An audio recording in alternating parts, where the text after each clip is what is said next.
Gianmaria, sono sempre contento di venire a Isola.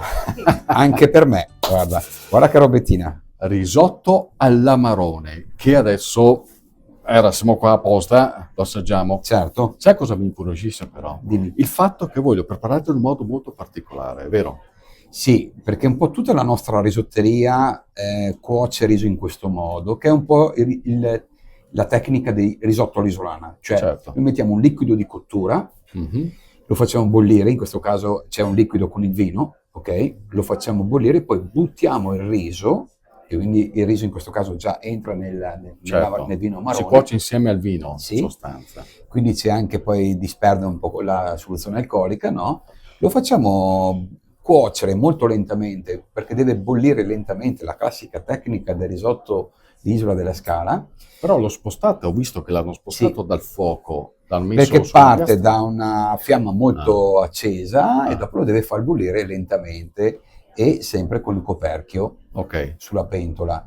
Si mescola nell'arco di questi 15 minuti di cottura, 15, 16, 17, dipende un attimo, ok, 2-3 volte, e poi si termina la cottura con una bella mantecatura con un grana padano stagionato. Noi usiamo almeno 24 mesi di stagionatura, con qualche pezzettino di burro, e si crea la cremosità di un ottimo risotto all'amarone.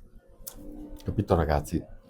Allora, mentre tu adesso fai gli onori di casa... Guarda, non è il mio mestiere servire, ok, ma provo. Io vi faccio vedere questa foto che fa capire anche il fatto che questa famiglia, i Melotti, il riso lo producono da un tempo sufficiente per far capire che se qualcosina se ne intendono. Certo. E questo riso adesso andrà anche in trasferta, non molto lontano, ma ci andrà tra poco, vero? Siamo pronti, abbiamo già le valigie fatte. Oddio, le valigie per andare all'Onigo. Saremo a Sapori Iberici con questo riso e anche questo risotto, perché ci sarà un contest con quello con il thai rosso, ma ve ne parlerò tra un paio di giorni.